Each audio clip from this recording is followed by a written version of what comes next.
Hello, everybody. Welcome to another edition of Var Valley, where today myself, DJ Sean Ski, and Emmet Sweeney will be doing a bit of a part one of a comparison and contrast of David Rohl's chronology revisions and also Gunnar Heinsohn's chronology revisions.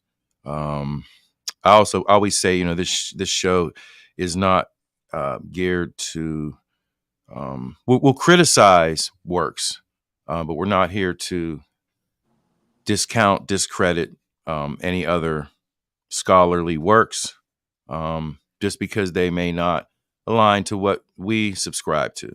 We're always going to be as open and minded as possible when we talk about other people's works when it comes to chronology revision or anything for that matter. I want to clarify something too before we start because I monologue a lot at the beginning of these shows. I was talking about the Chronicon, that Chronicon that actually was the works of Eusebius that Joseph Scaliger had in his possession that he interpreted / translated and wrote commentary about. That document was a 12th to 13th century Armenian document. If you do just like a quick search, the Chronicle of Eusebius was translated from Greek into Armenian before 600 AD, but the oldest manuscript which has survived was written in the 12th or 13th century AD. For a long time, European scholars were unaware of the translation, and because the original Greek text of Eusebius' Chronicle had perished. So, it starts with Scaliger, and I'm off the top of my head, I forget the name of the guy that succeeded or was a successor to Scaliger. Off the top of my head, man, my brain farts a lot. He was working on the chronology of the ancient past in the 1600s. So essentially, when King James Bible is published, he's still working on the chronology of the ancient past, piggybacking off of Scaliger, and his works became very popular. Do you remember his name off the top of your head, Emmett? I forget the guy's name. That's a shame. I forget his name. I can't remember. Was it Petavius? I can't remember. Yeah. Off the top of my head. Anyway, I'll dig that stuff up. But anyway, we're gonna read from a paper that David Rohl wrote back in 1982, 83 to the Societies for Interdisciplinary Studies. Okay, I'm gonna have to get to my stuff. Here we go. Boom, boom, boom, boom, boom, boom.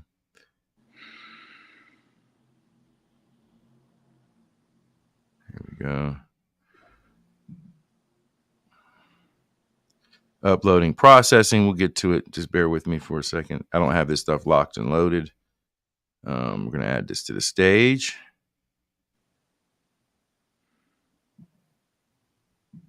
Okay. Let me get to my other screen here.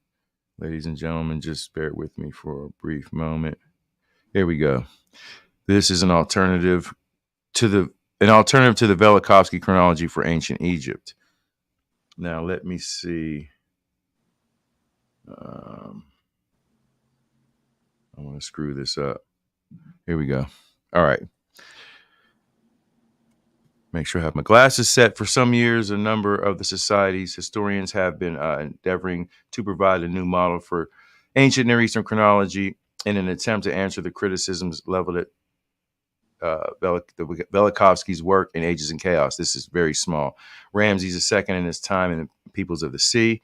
The original imaginative concept of Velikovsky's reconstruction has run into serious problems with regard to the method by which the so-called phantom years are eliminated from the conventional and apparently extended history of the region. Very few of the society's members would now be prepared to stand by the revision put forward in Ramses II in his time in Peoples of the Sea, although there is still a strong feeling that Ages and Chaos remains a true picture for the period of Egyptian history prior to the end of the 18th dynasty.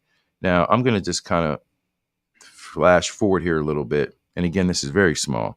But Eusebius' 5th century AD in his introduction to of Manetho states, It must be supposed that perhaps several Egyptian kings ruled one and the same time. Uh, for they say the rulers were kings of this, I can't really see it, of Memphis, of Sais, of Ethiopia, and other places at the same time. It seems, moreover, that different kings held sway in different regions and that each dynasty was confined to its own home. Thus, it was not a succession of kings occupying the throne one after the other, but several kings reigning at the same time in different regions. And we have talked about that on the show many times. Now, I'm just going to skip ahead. So the proposed revision, what Rohl's doing is he's starting as an anchor point of 464 to looks like 664 to 663 BCE. It's the second invasion of the Assyrian king Ashurbanipal, and the sacking of Thebes is accurately fixed by well-documented evidence from the external sources, Mesopotamian and biblical chronology, and Egypt itself. The chronology of the 26th dynasty, beginning at this time, was demonstrably sound. See Carl Johnson, if I can even see that correctly. Nebuchadnezzar appears on the chronology of the 26th dynasty of Egypt. The regional years of this dynasty was known from the native records, agree perfectly with the information given by the Greek historian Herodotus. I'm not going to read the entire paper again. I don't even know where I got this paper. I don't even know how long I've had this paper, believe it or not. But he is definitely going to start counting backwards from the that 664. He's mentioning Shabitko, Taharka, etc. I looked at the paper some time ago. Now, Emmet, we on this side, then we always talk about that Heinsohn's breakthrough. Now, you want to talk a little bit about Rohl's chronology for a brief moment? Again, we're just having this for the sake of argumentative purposes, not to. Yeah. Go ahead. Well, basically, David Rohl argued that Velikovsky had been wrong in his placing of the 18th dynasty, Egypt's 18th dynasty, alongside the early kings of Israel. So, for example, Velikovsky claimed that King Saul and King David, the first two kings of Israel, were contemporaries of Ahmose and Amenhotep I of Egypt, the first two or three pharaohs. Okay, so that the Egypt's 18th dynasty began more or less simultaneously, Velikovsky claimed, alongside the early kings period of Israel. And Velikovsky's David Rohl mentions Ages in Chaos, Volume 1, in that short paper that you read there.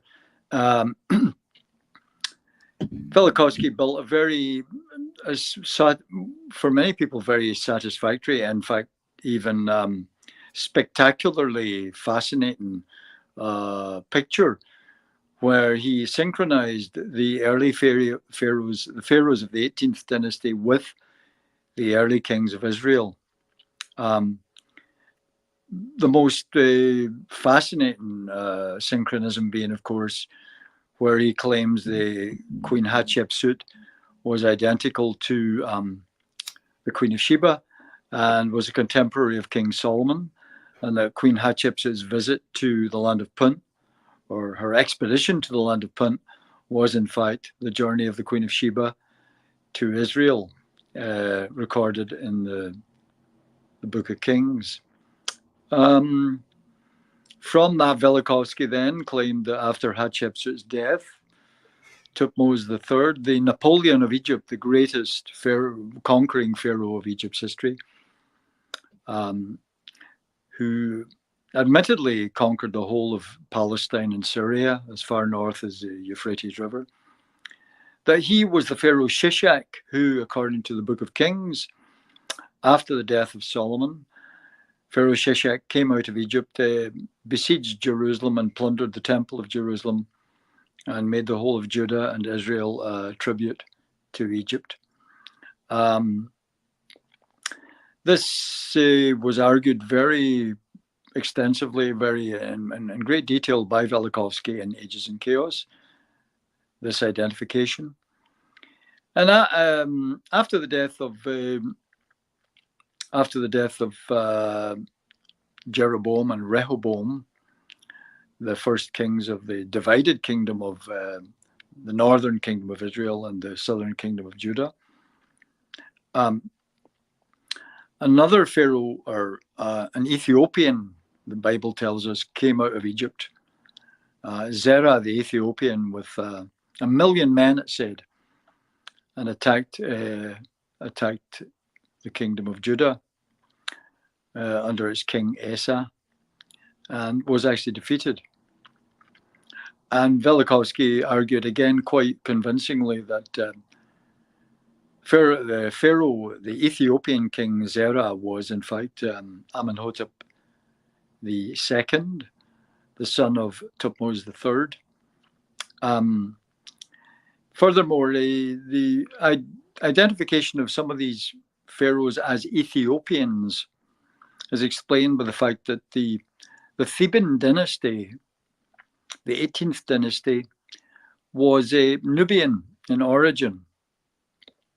And in fact, the blue war crown of the 18th dynasty, which was introduced into the pharaoh's regalia by the 18th dynasty, the blue war crown is recognized as a Negro hairstyle, a black African hairstyle, a kind of a stylization of that, the blue war crown, or the chepresh it's called.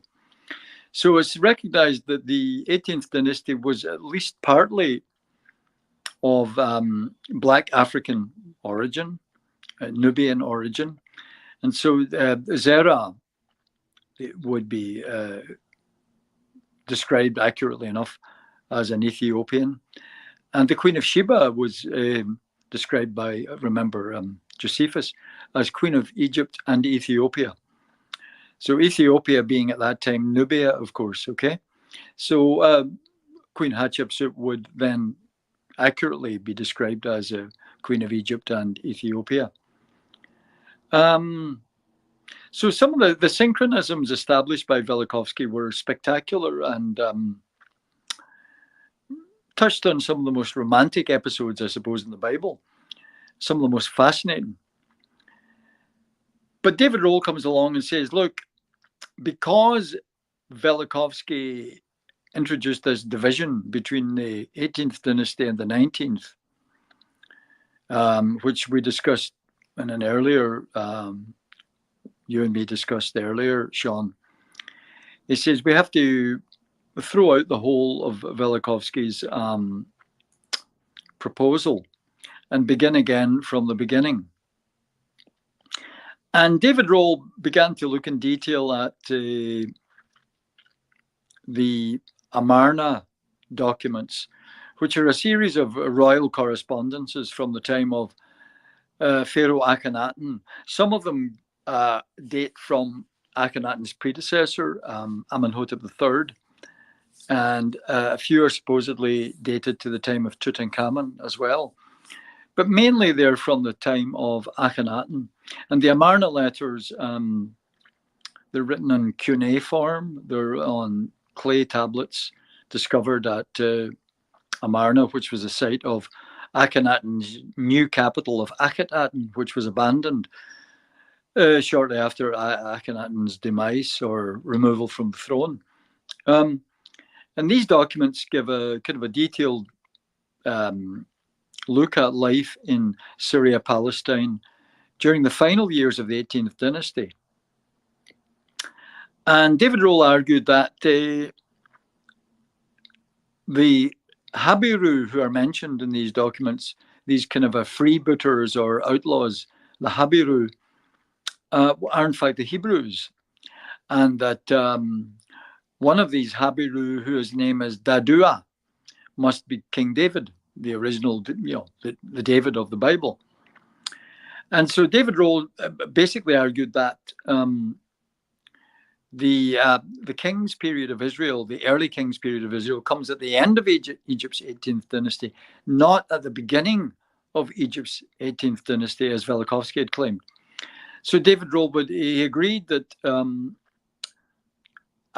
sometime, several centuries had to be removed from the length of Egypt's history, but whereas Velikovsky wanted to reduce it by Egypt's history by just over 5 centuries, David Rohl proposed reducing the New Kingdom of Egypt by just 2 or 3 centuries. Okay, so he brought the 18th dynasty down 300 years into the late 11th century, the time presumably of King Saul and David. And that was where he placed the Amarna period, Amenhotep III and Pharaoh Akhenaten. Now, David Rohl I have to admit, he's a very clever man. He is very erudite, he's very well learned, he's very persuasive, and he presents his argument. He gives fascinating details which sometimes would appear to confirm many of the assertions, many of the claims that he's making. However, there are, in my opinion, a number of very, very serious problems with David Rohl's approach. The chief one being, no, there are two chief ones, actually. There are 2 major problems. The first major problem is that he assumes that the chronology of the Bible is correct. He assumes that the Bible is accurately synchronized or correctly synchronized or aligned with the history of the ancient world as recorded by the Greeks, which it is not. And that is a thing that we have discussed in some talks, previous discussions we've had. We can talk a bit more about that later. That's one major problem. So he assumes that King Saul and King David actually did live in the 11th century BC, which if they lived at all, they did not. And the other major problem I have with David Rohl's reconstruction is the absence of Egypt from the history of Israel prior to the time of King Saul and King David, according to the Old Testament. Right, before the book of Samuel, before the time of the book of Samuel, where we hear of King Saul and the establishment of the kingdom of Israel, we're in the time of the judges. Now, according to David Rohl, this is the period of Egypt's mastery of the Near East. According to David Rohl's chronology, remember, King Saul and King David come at the end of the 18th dynasty. So everything before that, in the time of the judges, must be the time of Egypt's great imperial 18th dynasty, the time of Thutmose III, the time of Amenhotep II, the time of Amenhotep III, when Egypt, we know, controlled the whole of Palestine and the whole of Syria. But the problem is that nowhere in the biblical texts from the time of the judges is there any mention of Egypt, far less any mention of Egypt's control of the land of Israel or Syria at that time.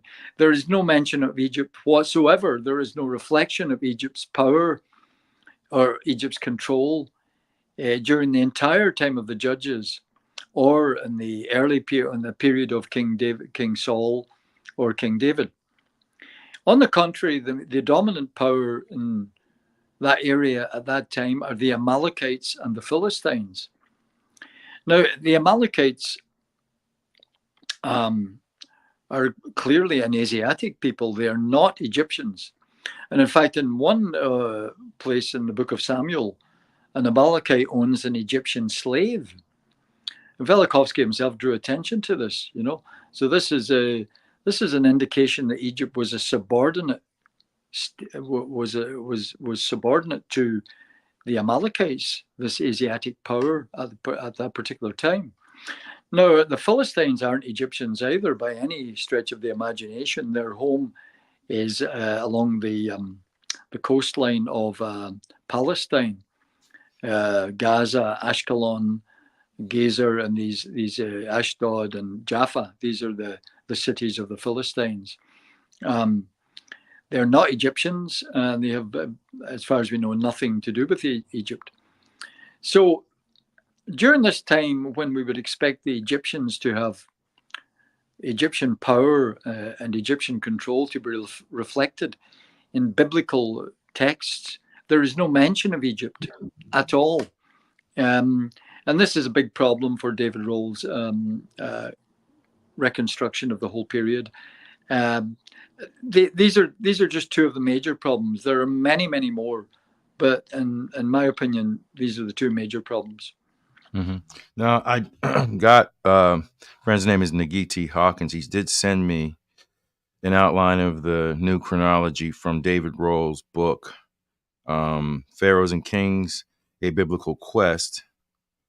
And, I have it on my cell phone. I'm looking at my cell phone. He still has the, if I'm looking at it correctly, he's going back to about 1682 BCE. 18th dynasty is around 1194 BCE, which moves it up slightly. I'm looking for intermediate periods. I thought I saw something here about intermediate periods. Those dark ages, from Heinsohn, yourself, and Charles and Anthal, shouldn't be there. David rules during the third intermediate period around 1000 BCE, and I've noticed that he does still use that anchor in that general time frame. I'm going to bring something up also. Then, if I can go back.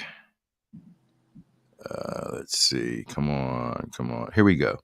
So this is from Heinsohn's Roman Jerusalem slides.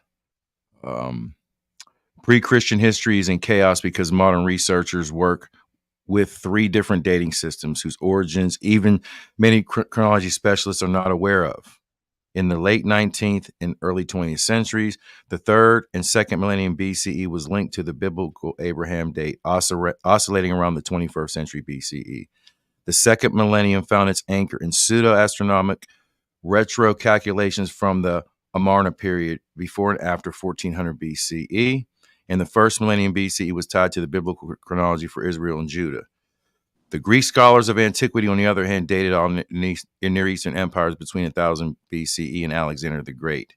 Modern excavators, however, dated the hard evidence in the ground in such a way they could fill their Bible-derived Bronze Age chronology beginning around 3200 to 3000 BCE. Now, I'm going to bring the slides down for a second. So, when looking at the Thesaurus Temporium, Schallenger's work, the astronomical dating system to me was so convoluted. I read Lynn Rose's book, The Sun, Moon, and Sothis, that Egyptian calendar book that's very complicated.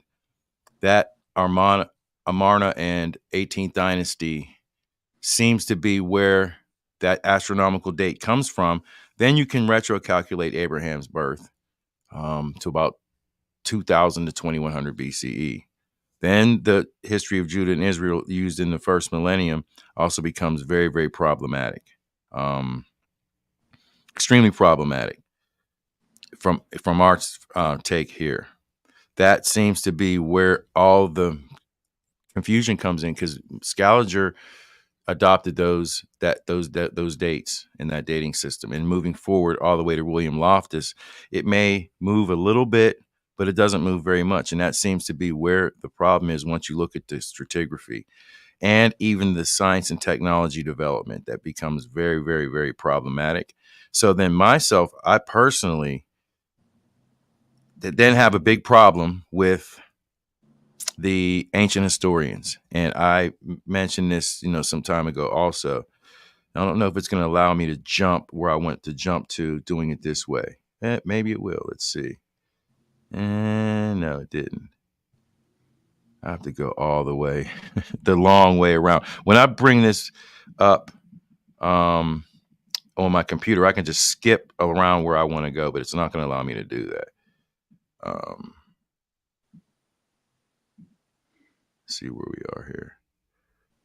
It may not let me do it. But so I take issue then with Manetho, Josephus, Sextus Africanus, and any of the newer historians at the time. It seems like they have no clue as to the Greek chronicles of like Herodotus and Diodorus and many more. They have no clue. If Manetho he's guessing at a point about the Hyksos. He doesn't know who they are, though he should, and doesn't know how long they reign. So there's a conflict between Manetho, Josephus, and Sextus Africanus' reign of the Hyksos. Now I have to do this the long way, and this is really annoying. I could have actually shortened it and just cut and paste the slides, but sometimes I'm really pressed for time here. So it is cited in the Charles Janathal's book, though I have these in hard copy also. I think we have to remember, Sean, that mm-hmm. Before the 18th century of our modern time, or certainly the 17th century, there was no such thing as history as we now understand it. Mm-hmm. Like the Egyptians told Herodotus that they could count back, I think it was 50 generations of pharaohs.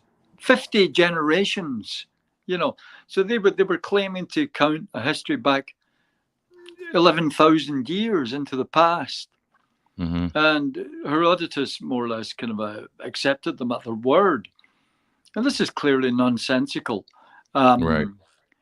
But the Egyptians, again, were involved in a lot. They themselves were confused about the length of their own history. But remember that you mentioned it earlier, that in fact, in many periods of Egypt's history, there were different dynasties ruling in different parts of the country simultaneously.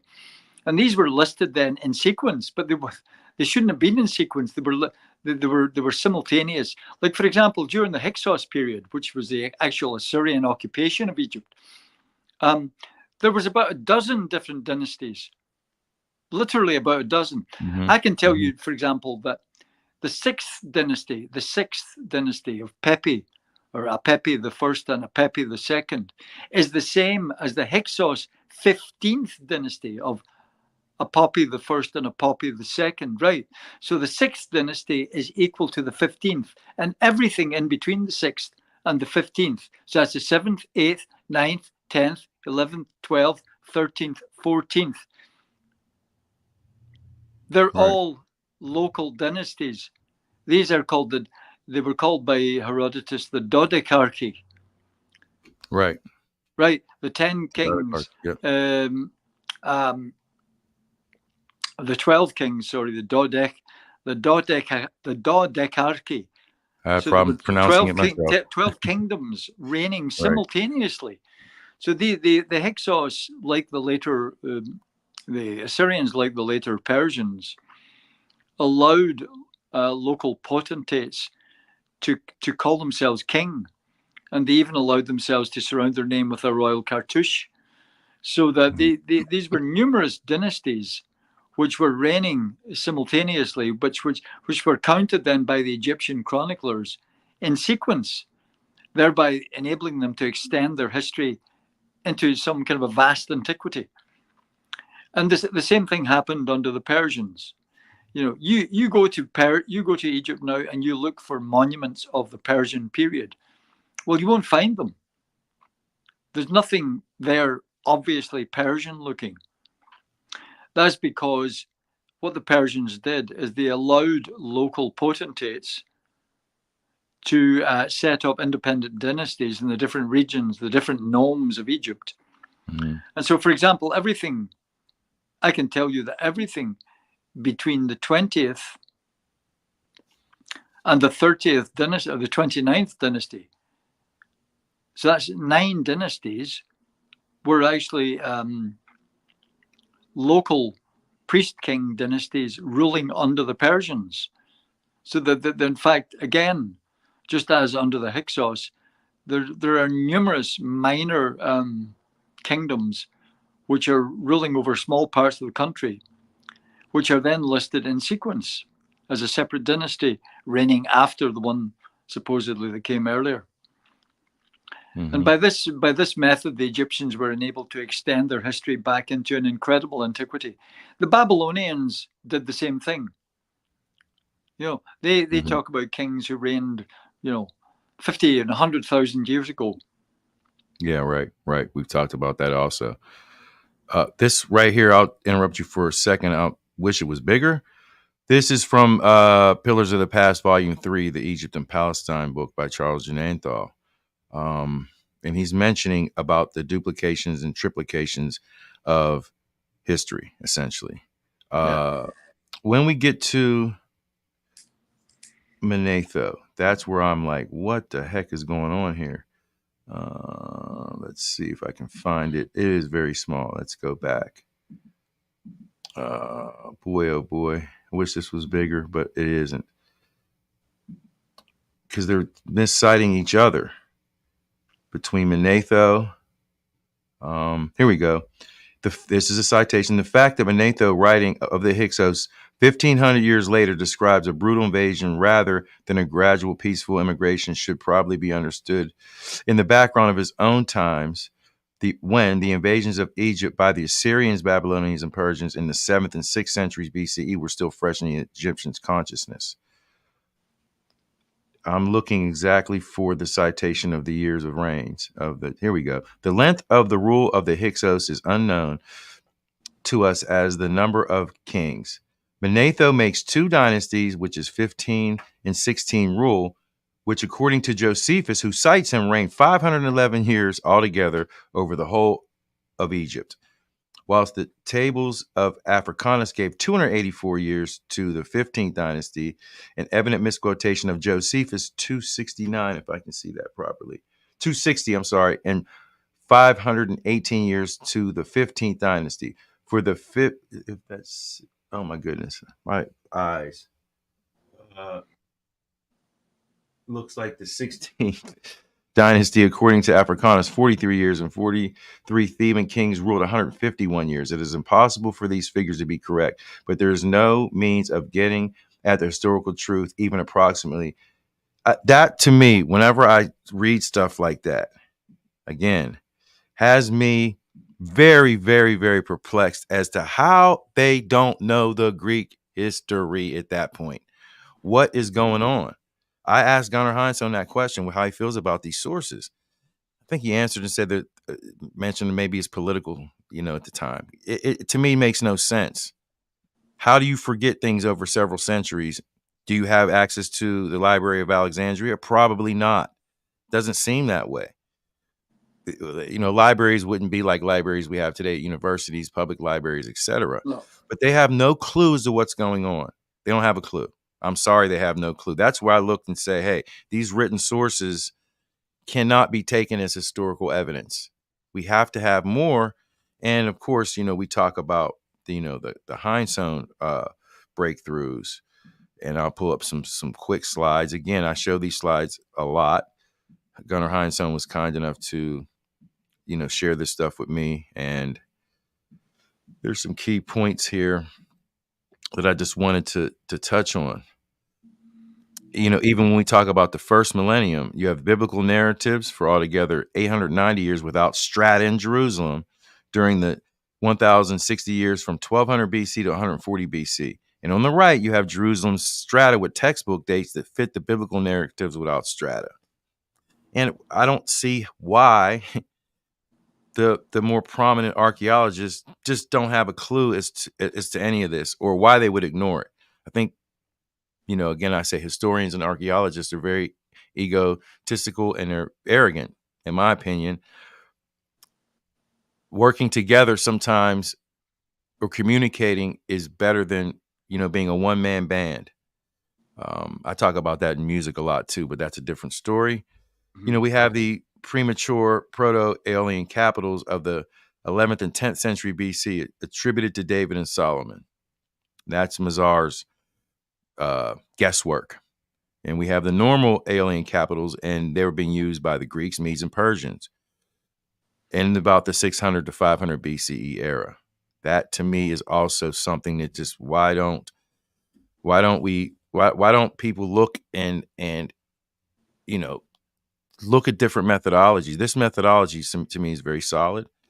We talk always about the Mitanni and the Medes. So the Mitanni then are dated to that same Amarna period or 18th dynasty period, approximately as contemporaries with the 18th dynasty in that period, rather than the Medes that the Greeks knew of in the 7th and 6th century BCE, which from David Rohl's translation of the Amarna tablets, which are also misdated, would bring the history to where it should be of David, of the 18th dynasty, of the Medes in about the 7th to 6th century BCE. So, I just tell people it's not gaslighting, but if you hear something over and over and over and over and over and over again, you just literally, that's what it is. That's what we're taught in history classes. And we're just going to go with that. So for anybody, and I have a lot of friends in different groups, a brother by the name of Unc West, the YouTuber, refers to certain people that have the obsession with Egyptomaniacs. So for the Egyptomaniacs that will debate the Black Hebrews and Christians, none of them have a clue to the historical inaccuracies at all. Therefore, you can't problem solve. Now, Emmet mentioned something about the 18th dynasty just now. He mentioned there being Negroid people involved. That's always being argued. Is Egypt black? Is Egypt not black? Et cetera, so on. They talk to Egyptologists. Oh, race isn't defined the way we define it today. Skin color, et cetera, et cetera, et cetera. We know that. But at the same time, since the history is scrambled up and has been scrambled up, you can't see it clearly. You'll never be able to see it clearly. I'm sorry. You just won't see it. Another good slide. Just to show, again, the how that second millennium, those in the middle column, those astronomical dates are anchored there for that Amarna period. In the third millennium, on the left, you have the biblical fundamentalist dates. And the Greek text should be used for the first millennium, but have been superseded by modern day historians and archaeologists that essentially they're just Greek inventions. And we found the older cultures of the Sumerians who never existed. I tell people all the time, if I hear people talk about the ancient Sumerians, I just listen and look. But that's what happens. We hear these things over and over again, and we just accept them as fact, but we don't know the nuts and bolts to any of this and how it was compiled and put together. And I'm just flipping through some slides just to kind of add some visuals. There was something else I wanted to touch on, but I don't remember what it is now, because we're still, looking for catastrophic events. We've seen this slide many times. This is the slide of the Tel Daba stratigraphy and the Beatak Endeavor dates, which did you mention there, Sean, that mm-hmm.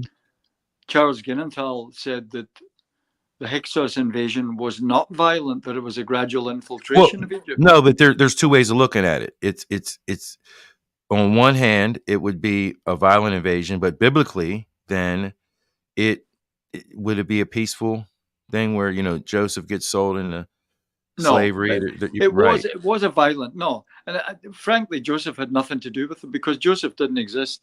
Joseph is a fictitious figure based on Imhotep of the third dynasty.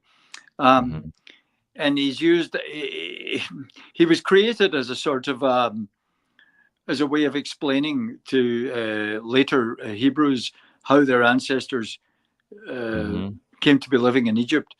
But in fact, the Hyksos had nothing to do with the Israelites or the Hebrews. The Hyksos were Assyrian conquerors.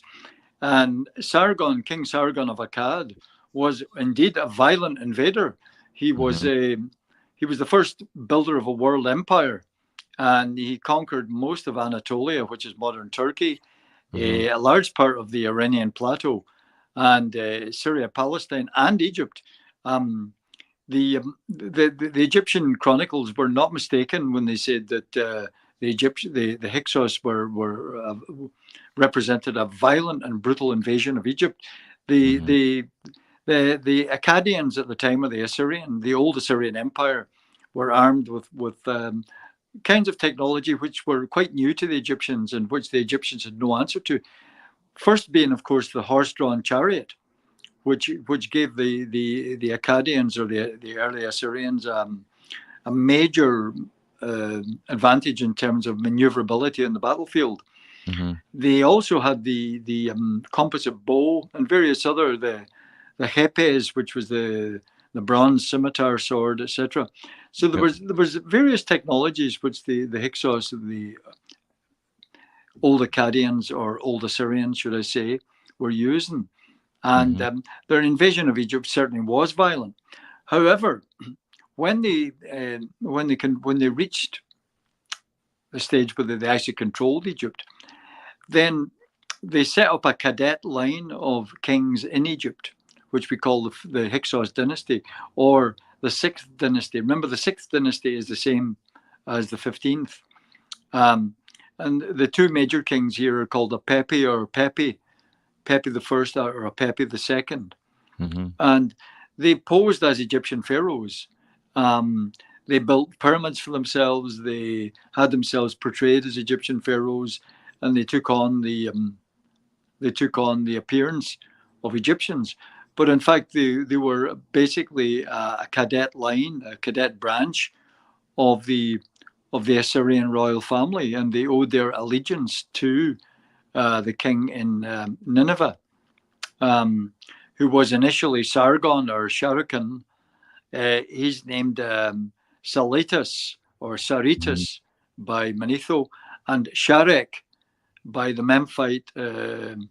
Memphite list of kings. Sharek being Sharrukin or Sargon.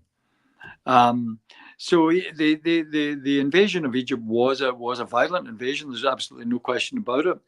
But having said that, the Hyksos then established themselves as Egyptians, and contributed an awful lot to the to Egyptian culture in terms of new techniques and new technologies, and also the building of new temples, etc., etc. Right. So they didn't crush Egypt's identity in any way. They didn't try to destroy Egypt's natural identity. What they did was they set up a cadet line of kings who posed as pharaohs, much like the Ptolemies did at a later time. You know? Right. Now this is what we're talking about. Right from Pillars of the Past. Scimitar on the Yeah, left is from the Old Akkadian period. The one next to it on the right is from the Hyksos period, and the yeah, next one, and then they're facsimiles, is from the Assyrian period, yeah. essentially. And it's like, hey guys, look, and I mention this all the time. Look at the technology of weapons just in the last 400 years. Okay, that's all I got to say. We're not going to wars right now with sailboats, cannons, at all. We don't use musket guns anymore either. But for some reason, ancient people just kept using the same technology over and over again. I don't know if there's any more pictures of that in particular. What do we have here? This is a bronze inscription. Nonetheless, these books are available. Um, I do have the paperback versions, but they are available on the internet. I like to look at them on the computer and just kind of keep the books on the shelf. Nonetheless, it is all about stratigraphy. It's all about science and technology development. And it's very crucial, I think, still to understand the past from that vantage point. And again, I'm not taking anything away from Rohl. I'm not taking anything away from any other scholar or historian, especially when it comes to, because, these guys write books. They have a lot on the line. Um, they have careers and livelihoods. One thing, one thing Gunnar Heinsohn pointed out, and it's a very, very important point, was Mm-hmm. that the Amarna text, the Amarna documents, reveal that Akkadian was the lingua franca of the Near East at that time. So the Egyptian pharaoh was answering, corresponding with his vassals in Syria and Palestine through the Akkadian language. Now, Gunnar said, well, who established the Akkadian language as the lingua franca, as the international language of commerce and diplomacy? It was clearly the Hyksos. It was clearly the Akkadians, the Akkadian Empire, or the old Assyrian Empire that did that. So that proves that the Hyksos must have been Akkadians. They must have been from Assyria, from that part of the world. That was just another clue, as to the true nature, the true origin of the Hyksos. Because, one of the problems has been there's been this plethora of theories about who were the Hyksos, where did they come from? Were they Hebrews? Were they Cretans? Were they Hittites? Were they this? Were they that? And but even nowadays, like even more recently, Manfred Bietak has more or less admitted that what he called the spiritual home of the Hyksos was northern Syria and northern Mesopotamia, i.e., the land of Assyria, ancient Assyria, Akkad, the land of Akkad. Yeah. Now I'm gonna put this up here.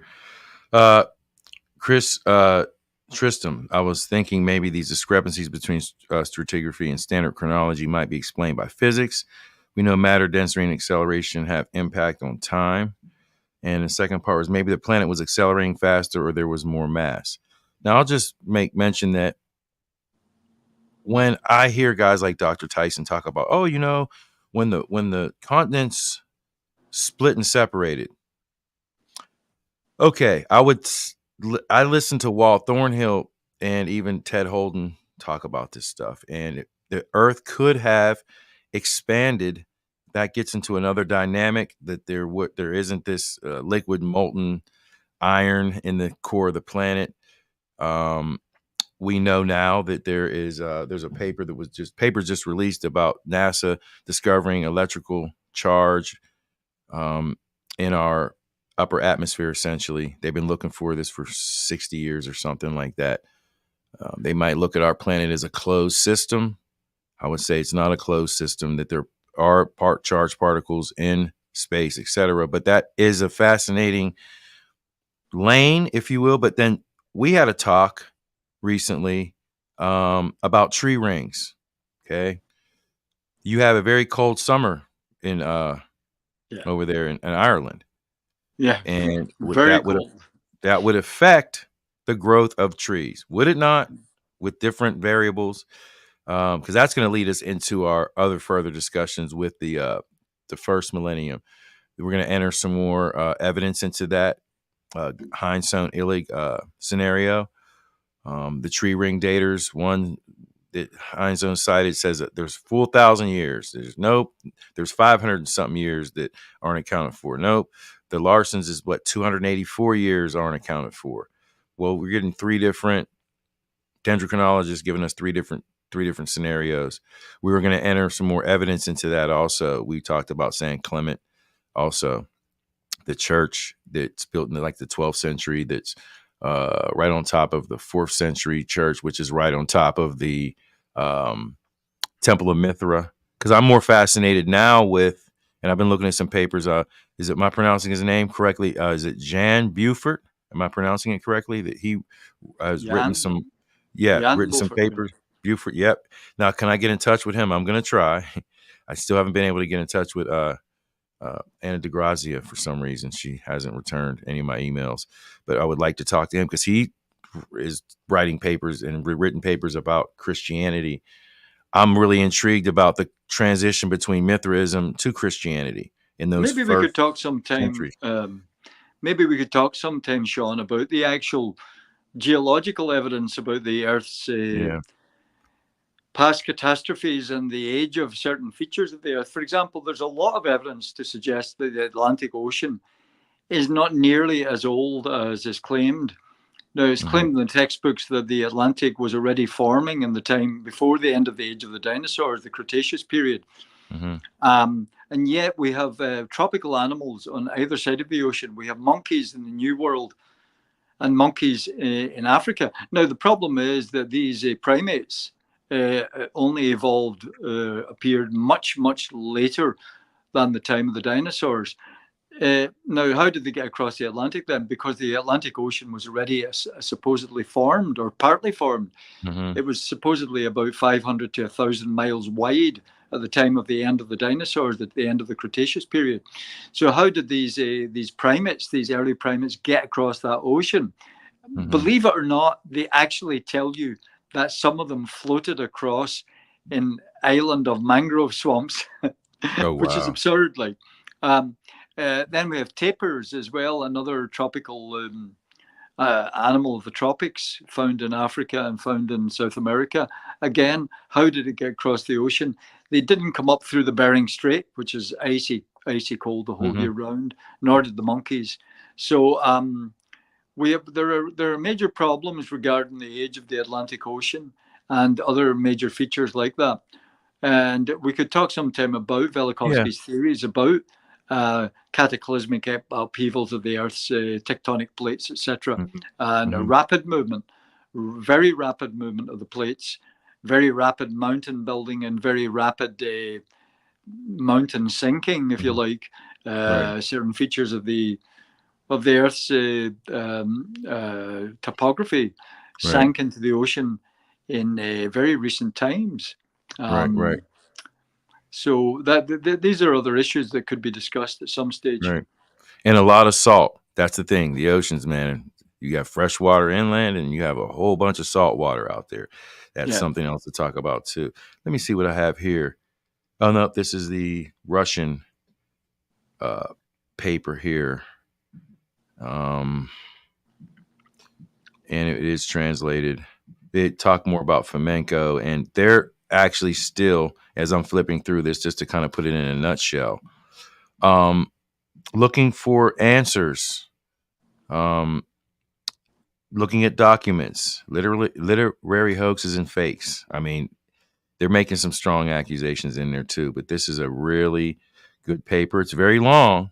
But this paper, I got this on Academia. They send me suggestions because of how much I've downloaded, and a lot of them fall in line with the chronology studies. Let's see here. I'm gonna see if I can pull something else because we're not gonna keep this going like super duper long today.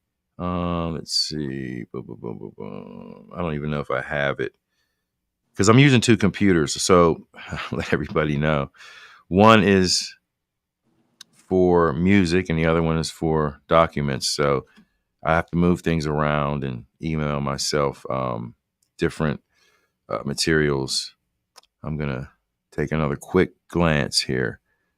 See what I have. Okay, let me pop this back up. Let me get rid of this.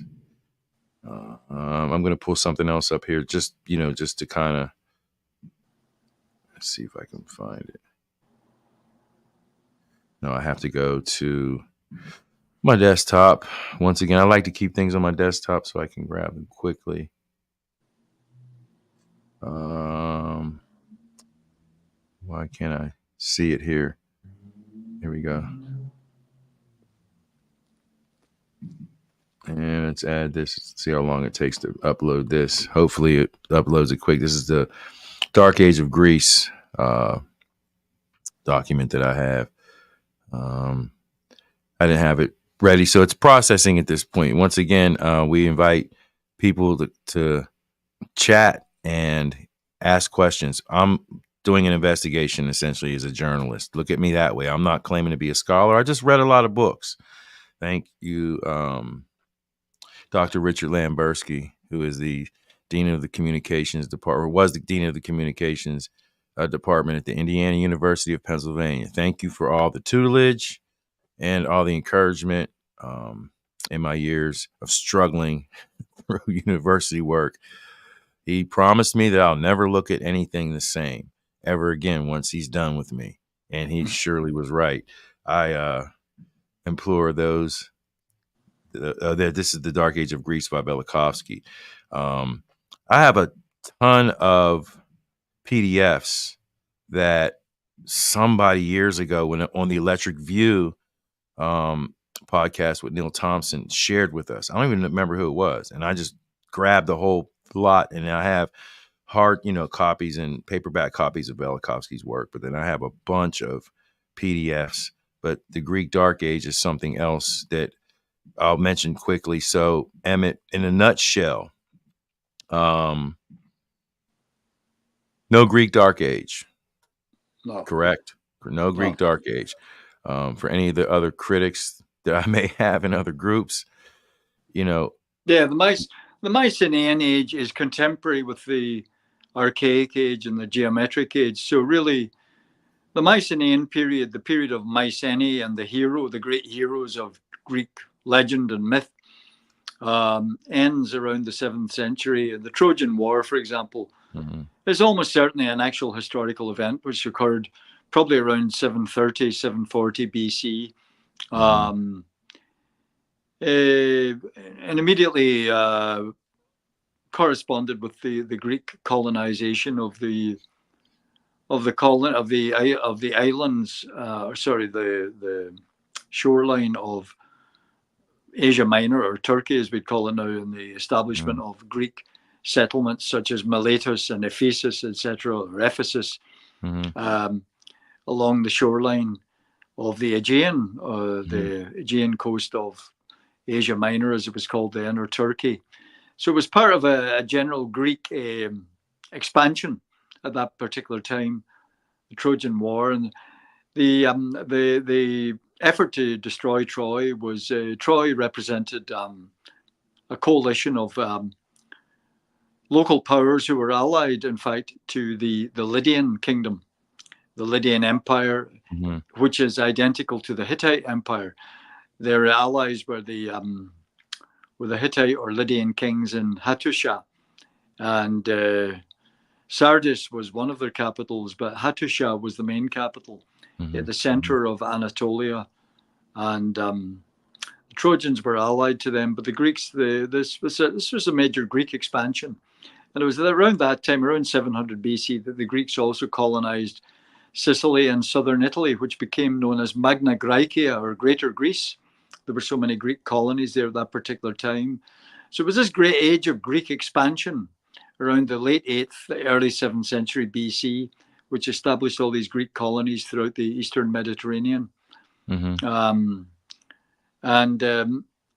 was the Mycenaean age. There was no Mycenaean age in the second millennium BC. That was a false trail that where historians were put on by Egyptology, and the Egyptologists' insistence that the 18th dynasty of Egypt actually belonged in the second millennium BC. The Mycenaean objects were clearly contemporary with the 18th dynasty, but so they claimed the Egyptologist, Flinders Petrie, and the Egyptologist says, well, if the Mycenaean period is contemporary with the 18th dynasty, it too must belong in the second millennium BC. So around the 14th, 13th century BC, which is nonsense. So that left a huge gap between the Mycenaean period and the historical period of Greece, which really shouldn't exist. Right. Yeah, and sometimes I forget more than I remember. I probably started reading Janine Thal's books in 2016. It's almost 10 years ago, at least 8 years ago. And it took me some time to really wrap my head around it, and figure it out within my head before I even start looking at Gunnar's slides and start reading your books. And I arrogantly said, well, dang, after a couple years of researching, I can just write a master's thesis and just turn it into my university and say, I'm not taking any courses, just hand me the piece of paper. Because, the Indiana University of Pennsylvania used to be a teacher's university. It still is, sort of, so to speak. A lot of my friends became school teachers, and they said they paid for it. I didn't go that route. They were elementary school teachers and things of that nature. And all the mischief we used to do in high school and stuff, they're paying for it. But nonetheless, it has a reputation. It's a smaller university, 12 to 15,000 students, but education and teachers is what they produce.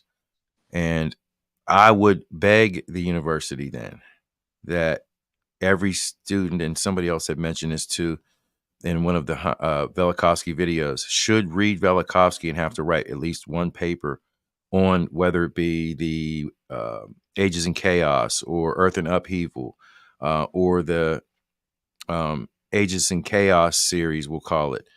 You got to look at it, though it's not textbook work. It's looking back to say, hey, wait a minute, we didn't get everything right in science and in history. We haven't gotten everything right. And, I would, even beg younger students, if you will, to just take a look at it. I don't care what the peer review says and the consensus all the time. I just don't. That doesn't mean that they got everything correct, because there's an overarching and overall agreement on certain subject matter. Some consensus I'm fine with, but some consensus I'm like, yeah, we might want to take a closer look at that. Look, Sean, in my yeah. opinion, the entire history of the Earth, natural and human, as written in the textbooks, is one gigantic work of fiction. It is actually the most fictitious nonsense which has ever appeared, compared to the fantastic myths that the ancient people believed.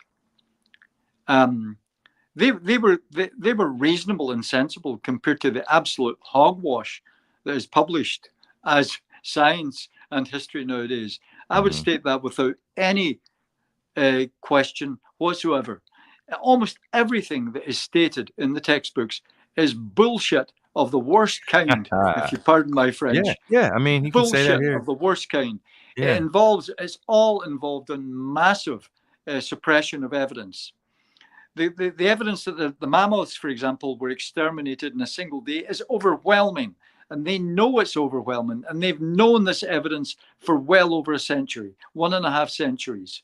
You cannot have mammoths grazing on a summer's day, eating flowering plants, wildflowers, buttercups, daisies in summer temperatures, and then having their bodies transported into the polar regions and frozen so quickly that you can still eat their flesh thousands of years later. You cannot have that without a cataclysmic upheaval of the earth. And they know that, and they've known that for 1.5 centuries. Yeah. And they have produced these textbooks which are utter bullshit, in my opinion, utter bullshit from beginning to end. And they know that it's bullshit. Yeah, there is no excuse for what they've done. I think it creates a level of comfortability to not to really have to deal with it. Yes. We're not going to deal with that. And now I see, taking a page from Velikovsky, the earth and people are in a state of dystopian confusion to where we're arguing about the dumbest things. And I'm keeping it real, the dumbest things, especially when it comes down to gender wars, things of that nature. To me, and I'll just mention it, if there is a double standard between women and men, well, then your argument is with nature. Humans didn't create this double standard between women and men. It's just nature. And either we're going to deal with it and live with it or not. Real simple. But to argue about things that they don't have a major impact on our life, it's just people are just nuts. I'm just going to say these it that are just way, bullshit debates by people who have got too much money and too much time in their hands. Bullshit debates about nothing. If you pardon my French. Then here we are. Because I was asked by a family member why don't you branch out more into the conspiratorial lane? Cousin Lorenzo, I'm very reluctant to do that. I think the guy's name is Ben Carson, and the Anunnaki and the mining of gold and all these things that are popular. I don't care. I'm not going to deal with that. There's enough supposed conspiracy involved in what we're talking about, or humans just screwing it up. Because I know Illig and Heinsohn have a difference with that first millennium, but somebody's doing something. And, I'm like, hey, wait a minute, man. Either you know or you don't know. I still can't figure out, and we've talked about this. We're not using dates until a certain period of time. 11th century, maybe.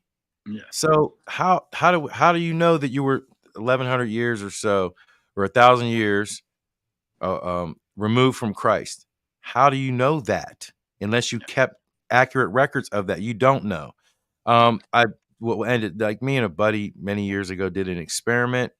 We lived in Western Pennsylvania in the mountains. The sun casts shadows at certain times of the day. So we're planning a really big, extravagant garden. We had it over a couple of years, and we thought for sure, okay, if we didn't have calendars, how we know the plant? Of course, it's the moon. Of course, it's the solstice.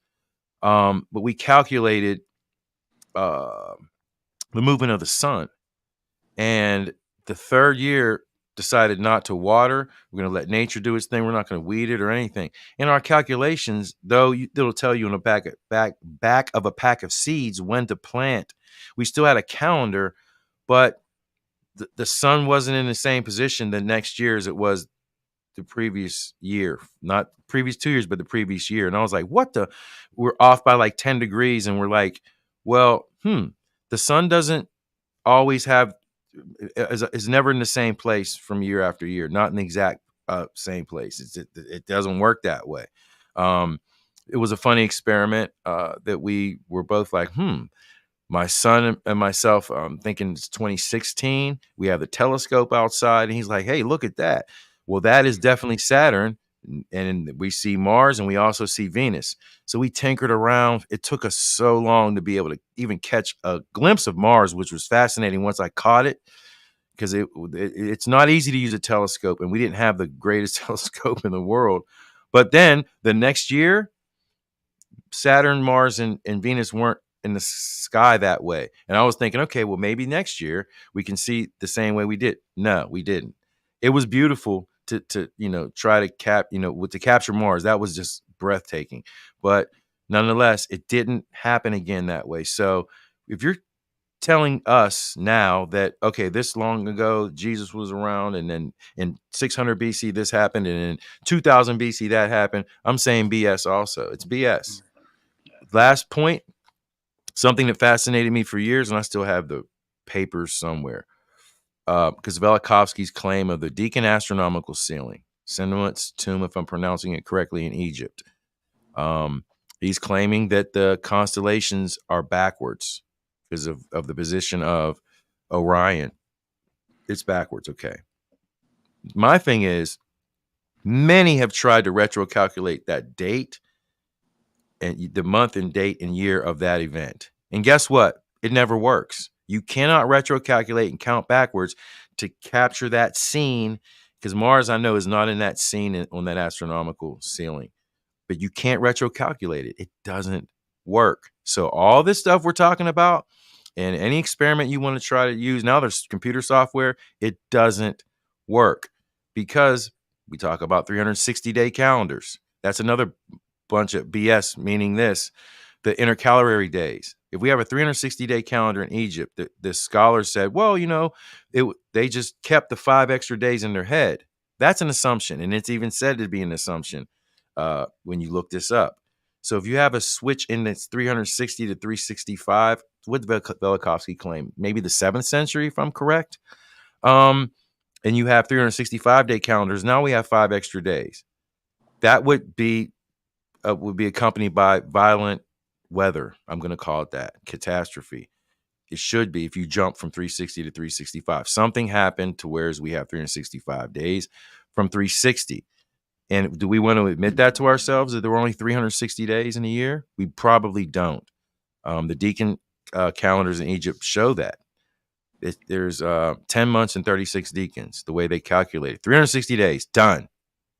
We didn't have 365. So there's a lot to talk about. And the way history was done in the methodologies to come up with historical accuracy, to me also are bullshit. It's bullshit. And I have to say it that way. Emmet, we both agree that there. I'm going to end the show. Again, Emmet, thanks a lot for coming on. Please like Thanks for the having me, video. Sean. Yep, please support the channel. Subscribe to the channel. We are growing. I have my other computer here. It's on mute, so I don't, we have 105 subscribers now. And then Emmet's channel, there's 2. Is it the Velikovskian channel? Yeah. He has getting some views on the Velikovskian channel. Also, subscribe to the Velikovskian channel. It's like your videos seem like you're getting some pretty decent views. So, and again, we're small, and I'm not concerned right now with quantity. I'm concerned with quality. And these are just talks that, again, I wish I could have had more with Gunnar Heinsohn, but I was BSing myself. Oh, I'll get to it. I have to work overtime, blah, blah, blah. I'll get to it. And then we got the shocking news of his death. And I was like, man, wanted to do some more videos. And I have now many with Emmet.